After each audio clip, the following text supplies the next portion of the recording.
નમસ્કાર વિદ્યાર્થી મિત્રો, Shivsha college of commerce management and computer education Wadhwan YouTube ચેનલમાં હું પ્રોફેસર વિરાજસિંહ રાઠોડ આપ સૌ વિદ્યાર્થી મિત્રોનું હાર્દિક સ્વાગત કરું છું. લાસ્ટ વિડીયોમાં મેનેજરિયલ ઇકોનોમિક્સનું ઇન્ટ્રોડક્શન અને ફીચર્સ વિશે માહિતી મેળવ્યા બાદ આજના વિડીયોમાં નેચર ઓફ મેનેજરિયલ ઇકોનોમિક્સ અને સ્કોપ ઓફ મેનેજરિયલ ઇકોનોમિક્સ વિશે માહિતી મેળવવાની છે. તો ચલો વિદ્યાર્થી મિત્રો શરૂ કરીએ. તો સ્ટુડન્ટ્સ, નેચર ઓફ મેનેજરિયલ ઇકોનોમિક્સમાં ફર્સ્ટ પોઈન્ટ છે, the primary function of management in a business organization is decision making and future planning. તો જે કોઈ પણ બિઝનેસ ઓર્ગેનાઇઝેશન છે એ બિઝનેસ ઓર્ગેનાઇઝેશનનું પ્રાઇમરી ફંક્શન શું છે? તો પ્રાઇમરી ફંક્શન છે decision making and future planning. ફરીથી જે કોઈ પણ બિઝનેસ ઓર્ગેનાઇઝેશન હોય એના મેનેજમેન્ટનું પ્રાઇમરી ફંક્શન શું છે? તો પ્રાઇમરી ફંક્શન છે decision making and future planning. એટલે કે ડિસિઝન મેકિંગ ધેટ મીન્સ કોઈ નિર્ણય લેવાનો, ફ્યુચર પ્લાનિંગ એટલે ભવિષ્ય માટેનું આયોજન કરવાનું. Decision making and future planning go hand in hand with each other. Decision making means the process of selecting one action from two or more alternative courses of action. Future planning means establishing plans for the future to carry out the decisions so taken. હવે એમાં શું કહે છે કે decision making and future planning છે go hand in hand with each other. એ બંને એકબીજા સાથે ઇક્વિવેલન્ટ ચાલે છે. ડિસિઝન મેકિંગ મીન્સ, ડિસિઝન મેકિંગનો અર્થ શું થાય? The process of selecting one action from two or more alternative courses of action. કે જ્યારે પણ બિઝનેસ યુનિટમાં, બિઝનેસ ઓર્ગેનાઇઝેશનમાં ડિસિઝન લેવાનો હોય છે તો ડિસિઝન ટાઈમે two or more alternative available હોય છે. એટલે કે બે થી વધારે વિકલ્પો અવેલેબલ હોય છે. હવે એ જે વિકલ્પો છે એ વિકલ્પોમાંથી એક કોઈ વિકલ્પ સિલેક્ટ કરવાની જે પ્રોસેસ છે એને ડિસિઝન મેકિંગ તરીકે ઓળખવામાં આવે છે. ત્યારબાદ છે ફ્યુચર પ્લાનિંગ. તો future planning means એસ્ટાબ્લિશિંગ plans for the future two carry out the decision so taken.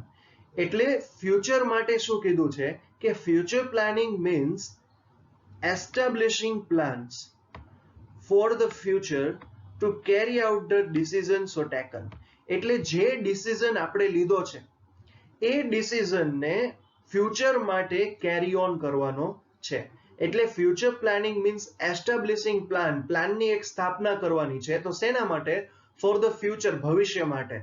Two carry out the decision is so taken. જે ડિસિઝન આપણે લીધો છે, જે ડિસિઝન લેવામાં આવ્યું છે એ ડિસિઝનને ફ્યુચર માટે પ્લાન તરીકે એસ્ટાબ્લિશ કરવાનો છે. એટલે શું કહેવાય? Future planning.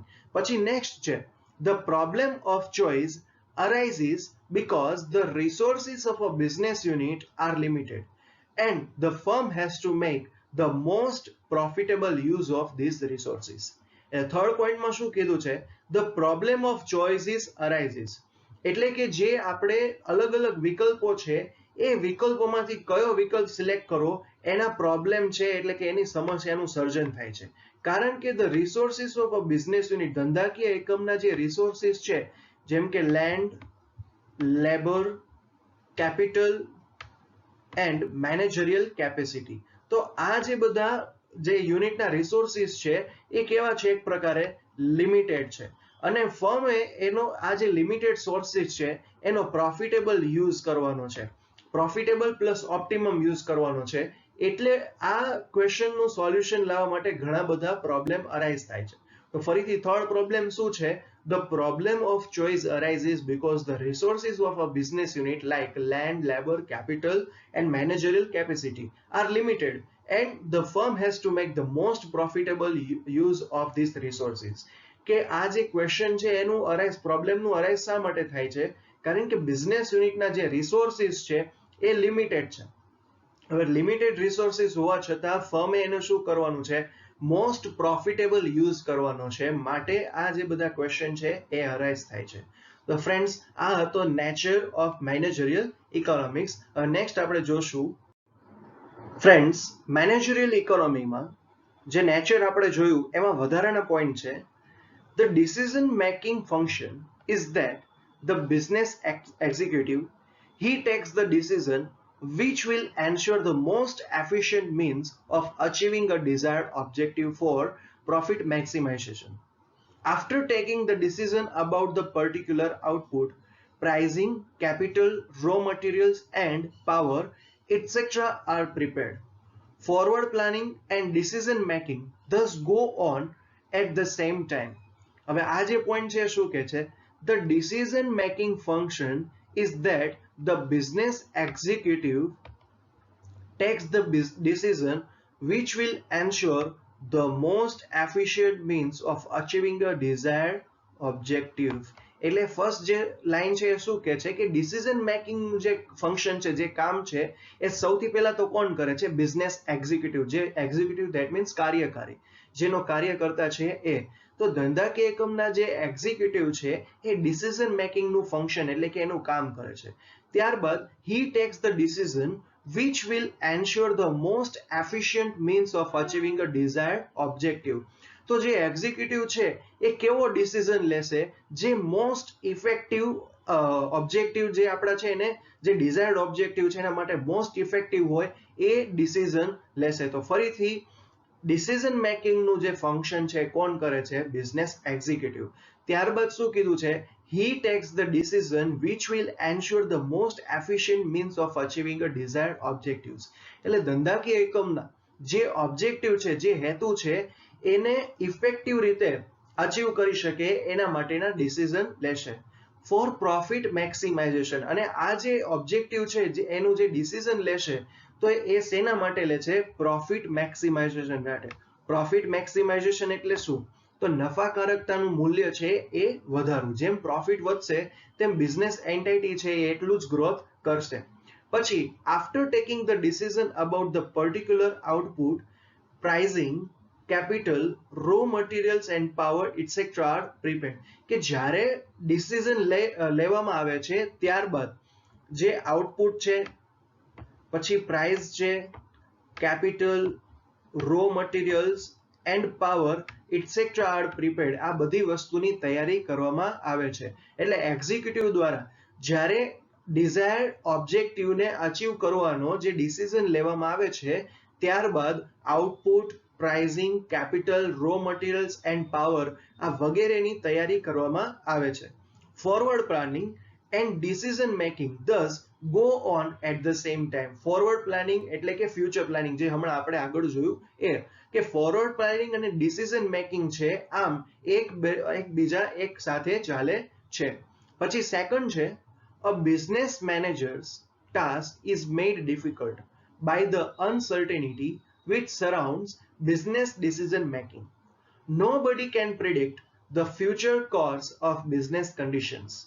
He prepares the best possible plans for the future depending on past experience and future outlook. And yet, he has to go on revising his plans in the light of new experience to minimize the failure. Managers are thus engaged in a continuous process of decision making through an uncertain future, and the overall problem confronting them is one of adjusting to uncertainty. એટલે આ જે second paragraph છે શું કહે છે? A business manager's task is made difficult by the uncertainty which surround business decision making. હવે જે ધંધાકીય એકમ છે તો ડિસિઝન મેકિંગ પ્રોસેસ છે તો એ શેના આધારે થાય છે? ફ્યુચરના આધારે. અને ફ્યુચર છે કેવું છે? અનસર્ટેન છે, એ નિશ્ચિત છે નહીં. એટલા માટે થઈને બિઝનેસ મેનેજરનું જે સૌથી અઘરું જે ડિફિકલ્ટ ટાસ્ક હોય છે તો એ ટાસ્ક છે ડિસિઝન મેકિંગ. ત્યારબાદ nobody can predict the future course of business condition. એટલે જે ધંધાકીય એકમ છે, જે બિઝનેસ એન્ટિટી, બિઝનેસ યુનિટ છે, એની ફ્યુચર કન્ડિશન શું છે, એની ભવિષ્યમાં પરિસ્થિતિ શું રહેવાની છે, એના માટે કોઈ જ વ્યક્તિ પ્રેડિક્ટ કરી શકતું નથી. પછી he prepares the best possible plans for the future depending on past experience and future outlook. જે મેનેજર હોય છે એ બેસ્ટ પોસિબલ પ્લાન બનાવે છે તો શેના માટે? જે ડિઝાયર્ડ ઓબ્જેક્ટિવ છે એને અચીવ કરવા માટે. તો આ જે ડિસાઇડ કરે છે, જે ડિસિઝન લે છે એ શેના આધારે લે છે? પાસ્ટ એક્સપિરિયન્સ, ભૂતકાળમાં ધંધાકીય એકમમાં જે અનુભવ થયા હોય એના આધારે, and future Outlook that means ભવિષ્યને ધ્યાનમાં રાખીને. તો જે બિઝનેસ એક્ઝિક્યુટિવ છે એ ડિસિઝન કેવી રીતે લેશે? પાસ્ટ એક્સપિરિયન્સ અને ફ્યુચર આઉટલુકના આધારે. And yet he has to go on revising his plan in the light of new experience to minimize the failure. હવે ઘણી બધી વખત શું થતું હોય છે કે બિઝનેસ એક્ઝિક્યુટિવ દ્વારા જે ડિસિઝન લેવામાં આવે છે એ ફેલ થાય છે. તો એ ફેલિયર મિનિમાઇઝ થાય એના માટે જે નવા એક્સપિરિયન્સ લે છે એ નવા એક્સપિરિયન્સના આધારે બિઝનેસ એક્ઝિક્યુટિવે એના પ્લાન છે રિવાઇઝ કરવા પડે છે. એને વારંવાર રિવાઇઝ કરવાથી એને એક્સપિરિયન્સ મળે છે અને એક્સપિરિયન્સના આધારે જે ફેલિયરની પોસિબિલિટી છે એ મિનિમાઇઝ કરી શકે છે. ત્યારબાદ managers are thus engaged in a continuous process of decision making. મેનેજર્સ જે હોય છે એ ડિસિઝન મેકિંગની પ્રોસેસમાં કન્ટિન્યુઅસલી એની સાથે એન્ગેજ હોય છે થ્રુ એન અનસર્ટેન ફ્યુચર. કારણ કે જે ફ્યુચર છે શું છે? અનસર્ટેન, એ નિશ્ચિત છે નહીં, અનિશ્ચિત છે. અનિશ્ચિત ભવિષ્યના આધારે મેનેજર્સ જે છે ડિસિઝન મેકિંગ પ્રોસેસમાં કન્ટિન્યુઅસ બિઝી હોય છે. And the overall problem confronting them is one of existing uncertain. એટલે કે મેનેજર્સ જે છે એ બધા માટેની એક મુખ્ય સમસ્યા છે. તો એ કઈ સમસ્યા છે? કે અનસર્ટેનિટી જે છે એને એડજસ્ટ કરવાની. અને જે ડિસિઝન જે લેવાના છે શેના આધારે લેવાના છે? ફ્યુચર અનસર્ટેનિટીના આધારે. સો આખા બિઝનેસ યુનિટમાં જે સૌથી અઘરું ટાસ્ક હોય છે તો એ અઘરું ટાસ્ક કોનું હોય છે? મેનેજરનું. કારણ કે મેનેજરે ડિસિઝન મેકિંગ પ્રોસેસ કરવાની છે અને એ ડિસિઝન મેકિંગ પ્રોસેસ છે કેવી છે? કન્ટિન્યુઅસ પ્રોસેસ છે. Okay, so friends next point જોઈએ. તો ફ્રેન્ડ્સ નેક્સ્ટ પોઈન્ટ છે, in fulfilling the function of decision making in an uncertain future, economic theory can be applied into service with considerable advantage as it deals with a number of concepts and principles which can be used to solve or at least throw some light upon the problems of business management. Examples are profit, demand, cost, pricing, production, competition, business cycles, national income, etc. The way economic analysis can be used towards solving business problems refers the subject matter of managerial economics.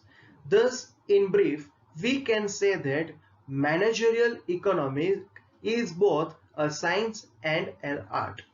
તો આ જે point છે શું કહે છે? In fulfilling the function of decision making in an uncertain future, economic theory can be applied into service with considerable advantage as it deals with a number of concepts and principles which can be used to solve or at least throw some light upon the problem of business management. એટલે business યુનિટમાં જ્યારે પણ decision લેવામાં આવે છે તો એ decision making પ્રોસેસમાં અનસર્ટેન future મહત્વનો ભાગ ભજવે છે. એટલે કે જે ડિસિઝન છે એ તો ફ્યુચરના આધારે લેવામાં આવે છે અને ફ્યુચર છે એ કેવું છે? અનસર્ટેન છે, જે હમણાં જ આપણે જોયું. તો આ જે અનસર્ટેન ફ્યુચર માટે જે ડિસિઝન લેવામાં આવે છે તો એ ડિસિઝન પ્રોસેસમાં economic theory can be applied, એટલે ઇકોનોમિક થિયરીનો ઉપયોગ કરવો જોઈએ. કારણ કે ઇકોનોમિક થિયરી જે છે એ શું કરે છે? Number of concepts and principles આ બંનેનો મહત્વ રીતે ઉપયોગ કરે છે, વધુમાં વધુ ઉપયોગ કરે છે. which can be used to solve or at least throw some light upon the problems of business management. Business મેનેજમેન્ટમાં જે કોઈ પણ પ્રોબ્લેમ અરાઇઝ થાય છે એનું સોલ્યુશન લાવવા માટે અને ફ્યુચર ડિસિઝન લેવા માટે જો એ પ્રોસેસમાં ઇકોનોમિક થિયરીનો આપણે ઉપયોગ કરીએ તો ઇકોનોમિક થિયરી છે નંબર ઓફ કન્સેપ્ટ એન્ડ પ્રિન્સિપલનો ઉપયોગ કરે છે અને એના આધારે આપણે જે કોઈ પણ પ્રોબ્લેમ છે એને સોલ્વ કરી શકીએ છીએ અને જે કોઈ પણ પ્રોબ્લેમ હોય એમાં થોડો ઘણો પ્રકાશ પણ આપણે આપી શકીએ છીએ. એક્ઝામ્પલ્સ આર, તો જે પ્રોબ્લેમ અરાઇઝ થાય છે એ કયા કયા પ્રોબ્લેમ હોય છે? Profit, demand, cost, pricing, production, competition, business cycles, national income etcetera. તો આ બધા જ્યારે આવા બધા જે ટર્મ્સ છે એમાં જ્યારે પ્રોબ્લેમ અરાઇઝ થાય છે તો એ પ્રોબ્લેમ જ્યારે અરાઇઝ થાય ત્યારે ઇકોનોમિક થિયરીનો આપણે ઉપયોગ કરી શકીએ છીએ. Economic theory number of concept અને પ્રિન્સિપલનો ઉપયોગ કરતું હોવાથી આ બધા પ્રોબ્લેમ છે એ ઇઝીલી સોલ્વ કરવા માટે સક્ષમ બને છે. The way economic analysis can be used towards solving business problem refers the subject matter of managerial economics. એટલે જે રીતે ઇકોનોમિક એનાલિસિસ જે થાય છે એના લીધે જે બિઝનેસ પ્રોબ્લેમ છે એ ઇઝીલી સોલ્વ થઈ જાય છે. માટે આ જે ઇકોનોમિક એનાલિસિસ છે એને મેનેજરિયલ ઇકોનોમિક્સ તરીકે ઓળખવામાં આવે છે. લાસ્ટ પોઈન્ટ છે નેચર ઓફ મેનેજરિયલ ઇકોનોમિક્સનો. Thus, in brief, we can say that managerial economics is both a science and an art. આ માટે આપણે કહી શકીએ કે મેનેજરિયલ ઇકોનોમિક્સ છે એ સાયન્સ અને આર્ટ એમ બંને છે. સાયન્સ શું કામ? કારણ કે સાયન્સ જે છે એ અમુક રૂલ્સ અને રેગ્યુલેશન્સ ઉપર ડિપેન્ડ કરે છે. અને આર્ટ શા માટે? કે આર્ટ જે છે એ કેવી રીતે ડીલ કરવું એ શીખવાથી કોર્સ કરવાથી ન મળે પણ એ એક્સપિરિયન્સથી મળે, એ બાય ગોડ ગિફ્ટ પણ હોઈ શકે. એટલે મેનેજરિયલ ઇકોનોમિક્સ છે એ સાયન્સ અને આર્ટ એ બંનેનું કોમ્બિનેશન છે.